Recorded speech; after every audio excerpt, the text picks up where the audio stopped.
Relato compartido por Álvaro Ramos. Esta historia fue recolectada a través de un conocido de la familia, que una vez contó la historia de su primo Marcos. Historia que consta de dos relatos en diferentes momentos, pero que de alguna forma tienen que ver entre sí. Su nombre es Marcos y es pescador. Marcos es originario de la comunidad de Montepío, lugar famoso por ser un poblado ubicado en la costa de los Tuxtlas. Está rodeada de cerros verdes y una biosfera protegida, así como de dos ríos que justamente en esa población se juntan para llegar al mar. El lugar se encuentra en el municipio de San Andrés Tuxtla, en el estado de Veracruz, en México. En este lugar no hay tantos habitantes, actualmente deben existir 200 cuando mucho, pero la época en la que sucedió la historia eran aún menos. Debido a la cercanía de Montepíos con ciudades como Catemaco, San Andrés Tuxtla, y en especial con el conjunto de cerros y montañas que se conectan con la sierra del volcán de San Martín, este lugar está lleno de leyendas e historias cargadas de misticismo y brujería. La localidad de Montepío tiene un pasado prehispánico que convierte a su gente en personas creyentes en lo sobrenatural, así como en los poderes que otorga la naturaleza. Esto combinado con el fuerte catolicismo traído por los barcos españoles que ahí anclaban en épocas del virreinato, hace de este lugar y su gente un lugar todavía más peculiar. En el lugar se veían llegar barcos y galeones provenientes de España y Francia, todos cargados con oro, plata, joyas y telas finas de gente que venían en busca de una nueva vida, y también atraídos por el oro que aquí existía. La zona se convirtió en el paso obligado de piratas que encontraron allí un lugar perfecto para esconderse de los corsarios. Y es que aprovechaban muy bien sus inmensas tierras y vírgenes montañas para esconder sus tesoros. El más famoso pirata de ellos fue Lorenz de Graff, apodado también como Lorencillo. Historias de robos, asesinatos, violaciones y torturas se cuentan de generación en generación, e incluso historias de fantasmas que rondan en pena el lugar buscando cuidando los tesoros piratas. Con el tiempo en el lugar se estableció una familia francesa muy adinerada que mandó construir una hacienda. Administraban una plantación de caña, trayendo esclavos africanos y mayas para trabajar ahí, mismos a los que trataban de manera inhumana, e incluso mataban si no seguían las órdenes de los capataces del rancho, hombres conocidos por ser despiadados con los trabajadores y sus mujeres. Lo mismo ocurrió años después cuando los nuevos dueños, una familia estadounidense, establecieron ahí una plantación de hule. Historias de muerte, maltrato y sufrimiento para los trabajadores del lugar eran comunes. Con todo este preámbulo, me permito contar la historia de Marcos. Marcos tiene poco más de 50 años. Se ve mayor, pero a pesar de que no está en su mejor forma, aún conserva la fuerza en sus manos y en la voz para contarme esto. Él se dedica a la pesca y todos los días sale muy temprano para ir a trabajar. Luego de pescar se va a vender su producto a una comunidad cercana para luego regresar a su casa donde su esposa se encarga de vender abarrotes y tortillas. Marcos ha tenido diferentes trabajos temporales, pero la pesca es lo que siempre lo ha mantenido a él y a su familia. Una de esas veces en que aceptó un trabajo temporal, le tocó trabajar en el rancho de un conocido que le pidió que le limpiara unos terrenos y que también se lo dejara listo para sembrar. Limpiar esos terrenos le tomó alrededor de 3 días. El último día de trabajo se quedó hasta terminar. Esto implicaba que tenía que regresar a la casa caminando entre la oscuridad y en el camino totalmente solo. Aunque parecía que a Marcos no le importaba mucho. Esa noche el sol se ocultó a la misma hora, y Marcos no terminaba aún su trabajo. Se apresuró a terminar lo antes posible, pero pues limpiar un terreno tan grande con solo un machete y una guataca no es tarea fácil. Aún así terminó su trabajo alrededor de las 8 de la noche. Una vez terminada su jornada se dispuso a caminar hacia Montepío. El camino que lo llevaba a la casa es un camino de tierra rodeado de vegetación y árboles frutales. El camino avanza paralelo al río conocido como el río Máquina, un río que en partes es profundo y del cual la corriente es algo fuerte como para nadar por ahí. Para llegar a su casa, Marcos, ya cansado, tenía 2 opciones: caminar sobre la vereda del río y cortar camino para ahorrarse alrededor de 10 minutos, o seguir por el camino de tierra y caminar más tiempo. Marcos, al estar cansado de haber trabajado más tiempo aquella tarde, decidió cortar camino por el río y pasar a un lugar conocido como La Veleta. Esto último con la idea de tomar agua y lavarse la cara. Apenas se había desviado hacia la vereda del río cuando escuchó pasos rápidos detrás de él. Pero cuando volteó a ver quién lo seguía no vio a nadie. Lo raro de todo es que sentía las miradas y la compañía. Marcos siguió caminando alerta y solo alumbrado por una linterna de pilas que traía consigo. Mientras más caminaba, más pasos se escuchaba detrás de él. Pasaron 20 minutos y Marcos no llegaba a la veleta. Cosa extraña porque el lugar estaba cerca de donde él se desvió. Eso lo preocupaba ya que él conocía el terreno muy bien, por lo cual decidió salir de la vereda y regresar al camino por el cual venía originalmente. Pero no lo logró. Marcos estuvo caminando aproximadamente 30 minutos y no veía más que maleza, árboles y el río. Además, los sonidos de la gente siguiéndolo y murmurando lo tenían un poco desesperado. De pronto se detuvo y gritó: ¿Qué es lo que quieren? Traigo un machete, así que vénganse a ver si son muy hombres. Su sorpresa fue que quienes lo seguían comenzaron a reír, pero no eran risas de hombres, sino más bien de niños. Las risas y los murmullos eran fuertes, y Marcos podía ver cómo corrían entre los matorrales alrededor de él. Eso hizo que rápidamente usara su linterna para buscarlos y darles un susto por andar de noche espantando a la gente. Al comenzar a perseguirlos, Marcos encontró el camino a la veleta y empezó a correr hacia esa dirección. Al llegar a la veleta se lavó la cara y bebió un poco de agua. Él mismo se decía que eso no era más que una broma pesada y que necesitaba refrescarse para que su mente, la cual estaba cansada por tanto sol, recordara el camino que muchas veces había recorrido y por fin salir de ahí. Cuando Marcos se terminó de lavar la cara, vio a una mujer joven sentada de espaldas a él sobre una piedra llorando. Marcos se sorprendió porque no eran horas para que una mujer estuviera ahí, ya sea lavándose o bañándose. La luz de la luna penetraba entre las ramas de los grandes árboles que protegen al río, y pudo ver que la mujer usaba el cabello largo y un vestido azul con 3 botones en el cuello, así como mangas cortas abombadas con holanes. Los pies no se los pudo ver porque los tenía dentro del agua, y la oscuridad de esa zona del río es mucha por la sombra que dan los árboles. Marcos le preguntó a la joven qué era lo que hacía ahí, que por qué lloraba. Le dijo que ya era tarde para estar ahí sola, que había animales o peor aún, los niños esos que lo querían asustar le podían hacer algo. La joven sin voltear le respondió que esos niños no se metían con ella, y que solamente estaba ahí esperando a Pedro. A Marcos, quien había vivido en el lugar desde siempre, le pareció extraño porque el único Pedro que conocía era un anciano que vendía leña y engordaba cochinos.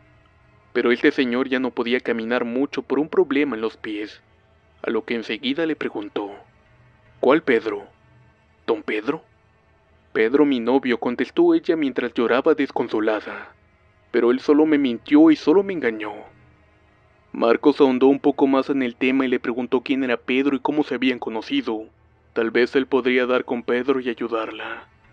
La mujer le contó que ella llegó con su familia a trabajar a la casona y que ahí conoció a Pedro. Él trabajaba ahí también para los patrones y con el tiempo ella se enamoró. Su familia, en especial su papá, no aceptaba a Pedro, porque entre todos los demás trabajadores, tenía fama de mujeriego y jugador. Esta mujer también le contó que Pedro iba y venía, ya que su trabajo era transportar cosas hasta el puerto de Veracruz. Pero un día Pedro llegó con la noticia de que había encontrado trabajo en el puerto de Veracruz con una familia que tenía barcos. Así que se tenía que ir, pero no sin antes pedirle a ella que se fuera con él. Pedro le prometió que se casarían y vivirían mejor en Veracruz. Ella le creyó y esa misma noche consumaron su amor. Según lo que la mujer le contó a Marcos, él iba a volver por ella un miércoles por la tarde, antes de que se ocultara el sol para llevarla con él a escondidas ante el rechazo de los padres. Le dijo que la esperara en la veleta para que nadie los viera huir y que no llevara nada, ya que él iba a comprar todo una vez estuvieran en Veracruz.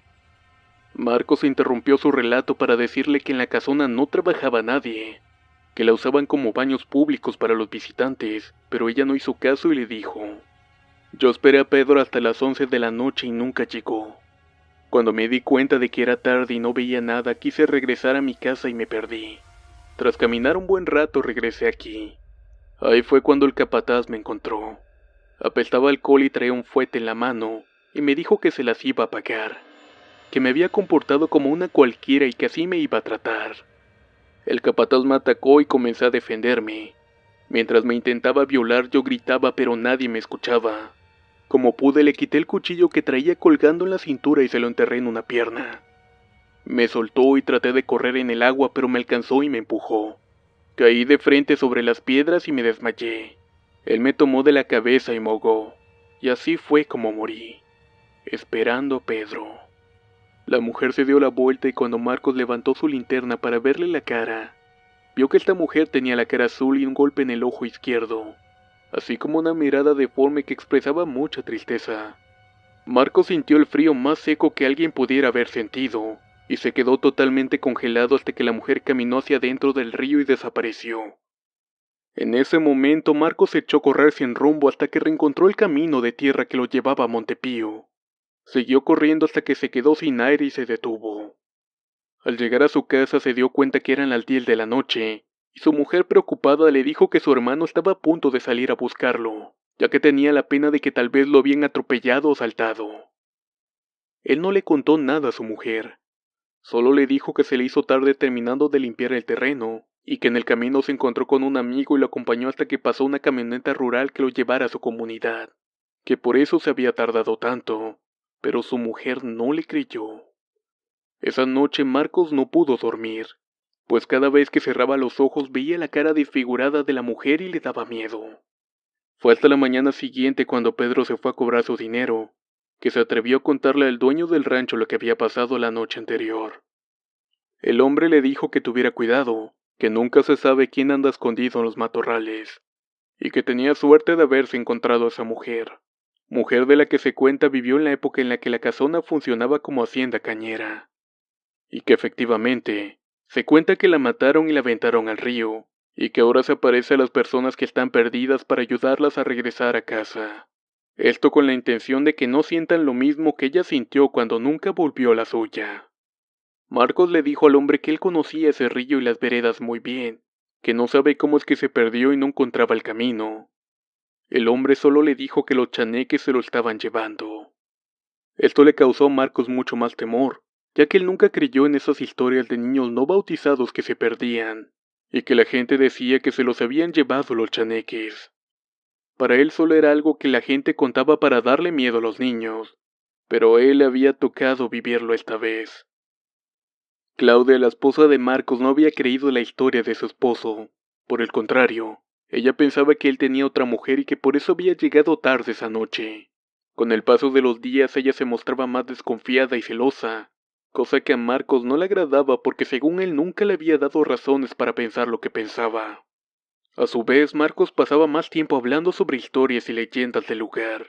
Preguntaba, investigaba e incluso formulaba sus propias hipótesis sobre lo que le pudo haber sucedido esa noche.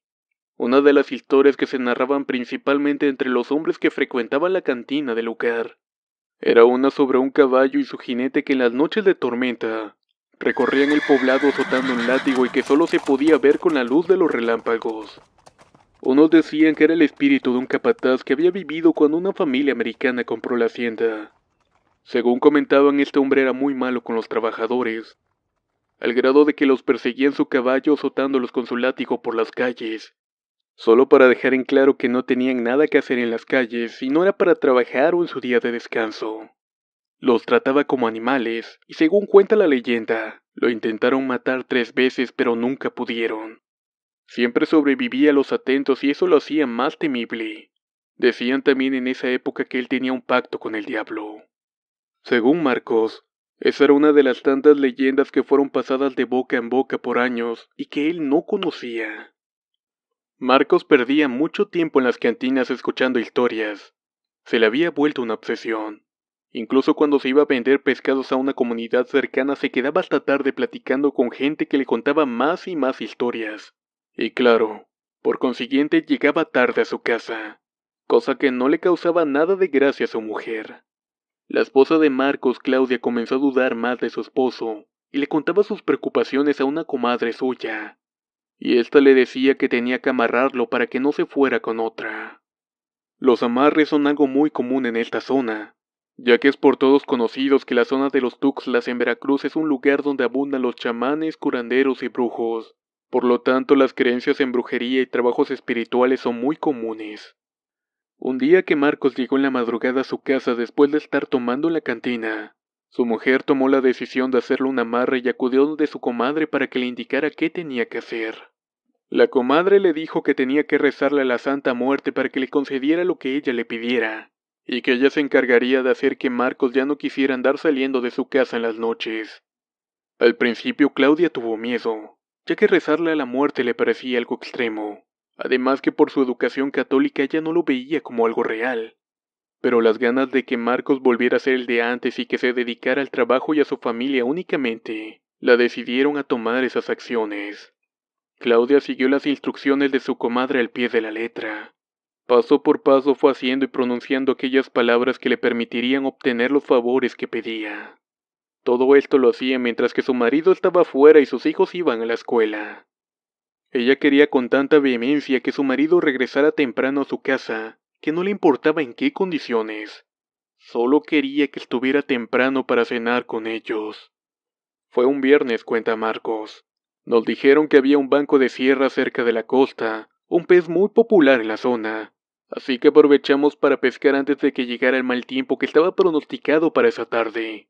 Ese día Marcos logró pescar una cantidad enorme de pescado y se apresuró a ir a venderlo hasta Catemaco. Aprovechando que tenía más que lo de costumbre y que en Catemaco hay más gente y más compradores, así lo hizo.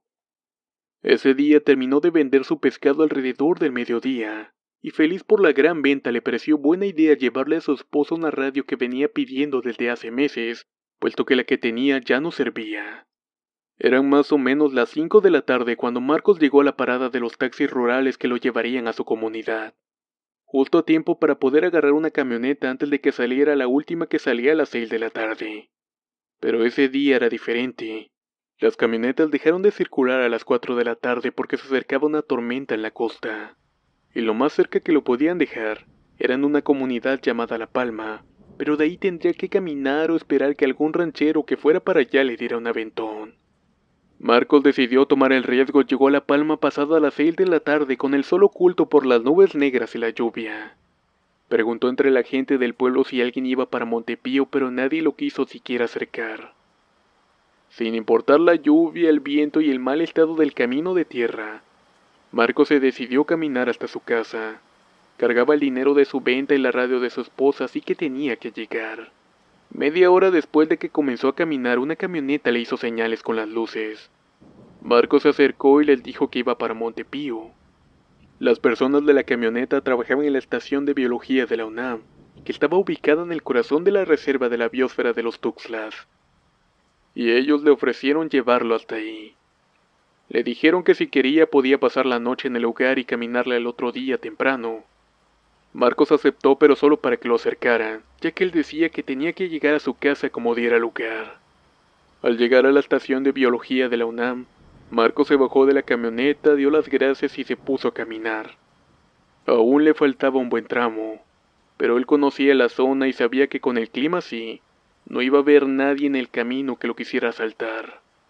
El reloj marcaba las 9 de la noche y él cada vez estaba más cerca de su casa. Lo sabía porque podía escuchar el río y ver el cerro del Borrego cada vez que caía un rayo. Cuando se acercaba a un rancho vecino, escuchó el relinchido de un caballo. Le pareció extraño que un caballo anduviera suelto en una noche de tormenta, pero decidió no darle importancia y siguió con su camino. Se veían las pocas luces de las velas que alumbraban en las casas de Montepío. La mayoría de las casas estaban cerradas por completo, cubriéndose de la lluvia y el mal tiempo. Marcos caminaba empapado con la caja de la radio envuelta en una bolsa de plástico y con el dinero de su venta escondido entre los calzones. Estaba cansado pero feliz de por fin llegar a su casa cuando de repente lo escuchó. Detrás de él se escuchaba el galope fuerte de un caballo a toda velocidad. Las herraduras sonaban con las piedras a pesar de que el camino estaba lleno de lodo. Y una voz grave y casi espectral que gritaba: ¡Arre, maldito negro! Marcos volteó inmediatamente, pero para su sorpresa no vio nada, pero escuchaba al caballo acercarse cada vez más. Sin pensarlo mucho se echó a correr sobre el camino, tratando de llegar a la primera casa del pueblo para pedir ayuda. Marcos no sabía de qué huía, pero sentía mucho miedo. Al llegar a la primera casita tocó la puerta como desesperado, pero nadie le abrió la puerta. El galopeo del caballo cesó, pero aún así, Marcos sabía que había algo a su alrededor. Escuchaba el resoplido del animal y sentía como alguien lo miraba fijamente mientras daba vueltas en el mismo lugar. Cuando sintió que había recobrado las fuerzas volvió a correr, pero esta vez no había dado más de 3 pasos cuando sintió el primer latigazo. El golpe fue tan fuerte que hizo que Marcos gritara y dejara caer la caja con la radio de su mujer. Mientras él seguía corriendo con la espada encorvada como si le hubieran enterrado un cuchillo. Y ahí fue cuando llegó el segundo latigazo que sí lo hizo caer. Tirado en el suelo, recibió un tercer latigazo. Y también escuchó como una voz le decía: «Eso te pasa por andar afuera de tu casa a deshoras. Yo te enseñaré a no andar de noche por ahí merodeando». Cuando Marcos escuchó eso se puso a llorar, porque lo escuchaba claramente, pero no lo podía ver. Se quedó de rodillas con la frente en el suelo y las manos cubriendo su nuca para recibir más castigo. Cuando un relámpago iluminó todo y vio la sombra de un caballo con su jinete. El jinete portaba un sombrero y capa. Fue lo único que pudo ver en la sombra que se reflejaba con la luz de los relámpagos. De sus últimas fuerzas sacó el valor para correr a la capilla del pueblo, misma que está casi llegando a la playa y muy cerca de la vieja casona. Logró llegar a la iglesia y se hincó a rezar. Y en ese momento, escuchó cómo arrastraban en la pared un metal con punta. El sonido era diferente al de un machete, pero lo suficientemente fuerte para hacer una navaja o un pedazo de lámina. Marcos describe el sonido como el que produce una antena larga de carro con el techo de algún lugar. Un sonido uniforme como el de una espada. Marcos gritaba y lloraba por ayuda, pero la torrencial lluvia y el sonido que emiten los truenos al tocar el mar evitaban que los pobladores se dieran cuenta de lo que estaba pasando. Y si alguno escuchaba, estoy seguro de que tenía más miedo de los gritos que de cualquier otra cosa, por lo que mejor no se asomaban. Fue mientras le pedía a Dios que lo salvara de esa que sintió como el acero de una espada le hacía una cortada a lo largo de la espalda. Podía sentir cómo se separaba la carne en dos y cómo la piel se abría en su espalda. Era un corte lento y profundo, el cual había sido hecho más por torturar que por matar. Un segundo corte fue hecho de la misma manera en un costado de su cuerpo cerca de las costillas. Era tanto el dolor que sentía Marcos que comenzó a desmayarse mientras se sostenía de una de las columnas de la iglesia. Pero antes de hacerlo por completo, volteó y fue justo cuando un relámpago iluminó todo lo que pudo ver. Era un hombre alto sobre un caballo con sombrero amplio y una capa oscura. En una mano sostenía una espada y en la otra un látigo de cuero. Le pudo ver la boca y el bigote poblado, pero no le vio los ojos. Solo pudo ver que le brillaban y que era una mirada de odio. Era la mirada que tiene un condenado hacia la sociedad que lo rechazó. El caballo era negro azabache con un lucero en la frente. Resoplaba fuerte como los caballos de carreras cuando están a punto de salir a correr. Los ojos eran negros como la noche y su tamaño enorme. Después de ver esto, Marcos se desmayó. Marcos despertó esa misma noche bañado en sangre y con la ropa en retazos. Y gracias a un vecino que vio a alguien que estaba tirado en la entrada de la iglesia lo fue a ayudar. Ya que al ser un pueblo en la costa las tormentas azotan el lugar con mucha fuerza, y el estar al aire libre durante una de ellas puede ser mortal. El vecino lo llevó a su casa y ahí junto con su esposa comenzaron a limpiarle las heridas. Le pusieron ungüentos medicinales, le dieron agua y comida, aunque Marcos no podía tragar del susto. Pese a esto, Marcos pasó una hora sin hablar, pensando todavía que era real lo que le había pasado. Cuando por fin pudo hablar, le preguntó a la familia que si no lo habían escuchado gritar mientras corría por la calle huyendo del caballo. Ellos le dijeron que no, que se dieron cuenta porque el señor se asomó a ver si el mar no se había salido y se había llevado la palapa que ellos rentaban en Semana Santa. A Marcos le pareció extraño que tomaran la situación con tanta naturalidad, que no les pareciera raro encontrarlo desmayado lleno de sangre en una noche de tormenta. Marcos le preguntó si ellos sabían de la leyenda del jinete que salía a cabalgar durante las noches de tormenta y que azotaba a quienes anduvieran en la calle. A lo que la pareja le respondió que sí, que esa historia había pasado de generación en generación, y que ellos la habían vivido en carne propia. El hombre al cual Marcos conocía de toda la vida le dijo que él ya conocía al jinete, que también había sufrido igual que él. El hombre le enseñó una cicatriz en el pecho casi del tamaño de su torso, y le dijo que las cicatrices que tenía en el brazo derecho se las hizo a latigazos. Marcos recordó que ese vecino le había contado años atrás que las cicatrices del brazo se las había hecho con una cuerda mientras pescaba, que la cuerda se la había enredado en el brazo y lo había quemado, pero nunca le había visto la del pecho. Marcos llorando pidió que lo llevaran a su casa. Solo el hombre lo acompañó. Lo subió a su camioneta y avanzó hasta la casa de Marcos, donde lo recibió su mujer. El vecino pasó y le contó todo a Claudia. Ella era un manojo de nervios y lloraba al ver a su marido. Estaba con las ropas ensangrentadas, con los golpes en la espalda y con las cortadas en el costado. El vecino le dijo que tenían que llevarlo temprano a Catemaco, ya que tenía que verlo un doctor para darle medicamentos y suturarlo. Ella sintió y quedaron que él los llevaría a temprana hora en su camioneta. Cuando se despedían y mientras Marcos intentaba dormir, el vecino vio que sobre la mesa había una imagen de la Santa Muerte y velas. A lo que le preguntó Claudia si ella le rezaba. Ella le dijo que sí, que había empezado a hacerlo desde que Marcos comenzó a llegar tarde, que ella solo quería que él estuviera en casa temprano como antes, así que por eso le rezaba. El vecino le dijo que lo que había hecho estaba mal, que lo único que había provocado era liberar al espíritu atormentador del jinete, y que prácticamente lo había mandado en búsqueda de su marido, ya que el jinete solo había cumplido órdenes, y que no le importaban las condiciones en las que su marido llegara. El jinete ya había cumplido. Marcos, con los ojos cerrados, no sabía qué decir sobre lo que acababa de escuchar. Por un lado entendía las razones de su esposa, y por otro lado, los celos habían provocado que él estuviera sufriendo esa noche. Marcos pasó en vela toda la noche, y al amanecer, ya con la tormenta dispersa, salieron con rumbo a Catemaco para atenderse con el doctor. Durante el camino, Marcos no soportaba el dolor y se sentía débil. Dice que él por un momento vio que en medio del camino estaba parada una mujer con vestido azul y cabello largo, igual a la que había visto semanas atrás en la veleta. Esta mujer lo apuntaba con el dedo y le decía: «Aguanta, Marcos, si dejas que te gane te va a llevar con él». Marcos no sabía si se refería al dolor que sentía o al miedo de recordar la noche anterior, pero pensaba que era una alucinación por lo débil que estaba. A Marcos ese día le operaron de la cortada del costado y la espalda. Tenían que cerrar la herida antes de que se le infectara. Durante la operación él veía a aquella mujer, pero esta vez sin el rostro desfigurado y con un rostro que irradiaba tranquilidad, y ésta le decía palabras de apoyo. A como cuenta Marcos, fue la única manera de aguantar las suturas sin anestesia. A partir de ese día, Marcos regresa cada miércoles por la tarde a la veleta a dejarle una flor a la mujer que lo ayudó a volver a su casa, y que también le ayudó a soportar el dolor de la operación.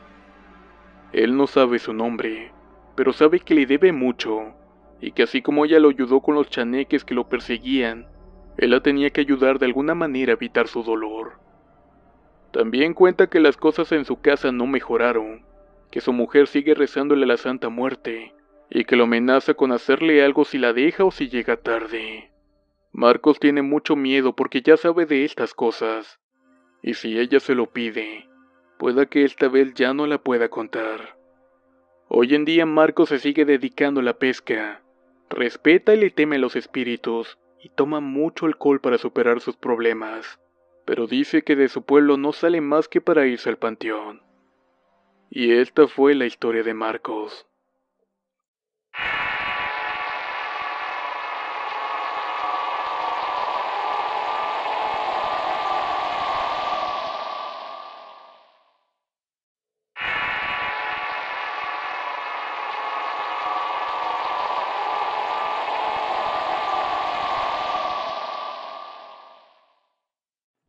Relato compartido por Álvaro Ramos.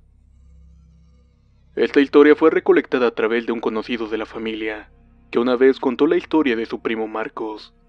Historia que consta de dos relatos en diferentes momentos, pero que de alguna forma tienen que ver entre sí. Su nombre es Marcos y es pescador. Marcos es originario de la comunidad de Montepío, lugar famoso por ser un poblado ubicado en la costa de los Tuxtlas. Está rodeada de cerros verdes y una biosfera protegida, así como de dos ríos que justamente en esa población se juntan para llegar al mar. El lugar se encuentra en el municipio de San Andrés Tuxtla, en el estado de Veracruz, en México.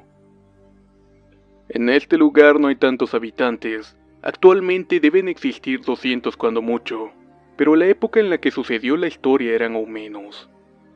Debido a la cercanía de Montepíos con ciudades como Catemaco, San Andrés Tuxtla, y en especial con el conjunto de cerros y montañas que se conectan con la sierra del volcán de San Martín, este lugar está lleno de leyendas e historias cargadas de misticismo y brujería. La localidad de Montepío tiene un pasado prehispánico que convierte a su gente en personas creyentes en lo sobrenatural, así como en los poderes que otorga la naturaleza. Esto combinado con el fuerte catolicismo traído por los barcos españoles que ahí anclaban en épocas del virreinato, hace de este lugar y su gente un lugar todavía más peculiar. En el lugar se veían llegar barcos y galeones provenientes de España y Francia, todos cargados con oro, plata, joyas y telas finas de gente que venían en busca de una nueva vida, y también atraídos por el oro que aquí existía. La zona se convirtió en el paso obligado de piratas que encontraron allí un lugar perfecto para esconderse de los corsarios. Y es que aprovechaban muy bien sus inmensas tierras y vírgenes montañas para esconder sus tesoros. El más famoso pirata de ellos fue Lorenz de Graff, apodado también como el Lorencillo. Historias de robos, asesinatos, violaciones y torturas se cuentan de generación en generación, e incluso historias de fantasmas que rondan en pena el lugar buscando cuidando los tesoros piratas. Con el tiempo en el lugar se estableció una familia francesa muy adinerada que mandó construir una hacienda. Administraban una plantación de caña, trayendo esclavos africanos y mayas para trabajar a miradas y la compañía. Marcos siguió caminando alerta y solo alumbrado por una linterna de pilas que traía consigo. Mientras más caminaba, más pasos se escuchaba detrás de él. Pasaron 20 minutos y Marcos no llegaba a la veleta, cosa extraña porque el lugar estaba cerca de donde él se desvió. Eso lo preocupaba ya que él conocía el terreno muy bien, por lo cual decidió salir de la vereda y regresar al camino por el cual venía originalmente. Pero no lo logró. Marcos estuvo caminando aproximadamente 30 minutos y no veía más que maleza, árboles y el río. Además, los sonidos de la gente siguiéndolo y murmurando lo tenían un poco desesperado. De pronto se detuvo y gritó: ¿Qué es lo que quieren? Traigo un machete, así que vénganse a ver si son muy hombres. Su sorpresa fue que quienes lo seguían comenzaron a reír, pero no eran risas de hombres, sino más bien de niños. Las risas y los murmullos eran fuertes, y Marcos podía ver cómo corrían entre los matorrales alrededor de él. Eso hizo que rápidamente usara su linterna para buscarlos y darles un susto por andar de noche espantando a la gente. Al comenzar a perseguirlos, Marcos encontró el camino a la veleta y empezó a correr hacia esa dirección. Al llegar a la veleta se lavó la cara, mismos a los que trataban de manera inhumana, e incluso mataban si no seguían las órdenes de los capataces del rancho, hombres conocidos por ser despiadados con los trabajadores y sus mujeres. Lo mismo ocurrió años después cuando los nuevos dueños, una familia estadounidense, establecieron ahí una plantación de hule. Historias de muerte, maltrato y sufrimiento para los trabajadores del lugar eran comunes. Con todo este preámbulo, me permito contar la historia de Marcos. Marcos tiene poco más de 50 años. Se ve mayor, pero a pesar de que no está en su mejor forma, aún conserva la fuerza en sus manos y en la voz para contarme esto. Él se dedica a la pesca y todos los días sale muy temprano para ir a trabajar. Luego de pescar se va a vender su producto a una comunidad cercana para luego regresar a su casa donde su esposa se encarga de vender abarrotes y tortillas. Marcos ha tenido diferentes trabajos temporales, pero la pesca es lo que siempre lo ha mantenido a él y a su familia. Una de esas veces en que aceptó un trabajo temporal, le tocó trabajar en el rancho de un conocido que le pidió que le limpiara unos terrenos y que también se lo dejara listo para sembrar. Limpiar esos terrenos le tomó alrededor de 3 días. El último día de trabajo se quedó hasta terminar. Esto implicaba que tenía que regresar a la casa caminando entre la oscuridad y en el camino totalmente solo. Aunque parecía que a Marcos no le importaba mucho. Esa noche el sol se ocultó a la misma hora, y Marcos no terminaba aún su trabajo. Se apresuró a terminar lo antes posible, pero pues limpiar un terreno tan grande con solo un machete y una guataca no es tarea fácil. Aún así terminó su trabajo alrededor de las 8 de la noche. Una vez terminada su jornada se dispuso a caminar hacia Montepío. El camino que lo llevaba a la casa es un camino de tierra rodeado de vegetación y árboles frutales. El camino avanza paralelo al río conocido como el río Máquina, un río que en partes es profundo y del cual la corriente es algo fuerte como para nadar por ahí. Para llegar a su casa, Marcos, ya cansado, tenía dos opciones: caminar sobre la vereda del río y cortar camino para ahorrarse alrededor de 10 minutos, o seguir por el camino de tierra y caminar más tiempo. Marcos, al estar cansado de haber trabajado más tiempo aquella tarde, decidió cortar camino por el río y pasar a un lugar conocido como La Veleta. Esto último con la idea de tomar agua y lavarse la cara. Apenas se había desviado hacia la vereda del río cuando escuchó pasos rápidos detrás de él. Pero cuando volteó a ver quién lo seguía no vio a nadie. Lo raro de todo es que sentía las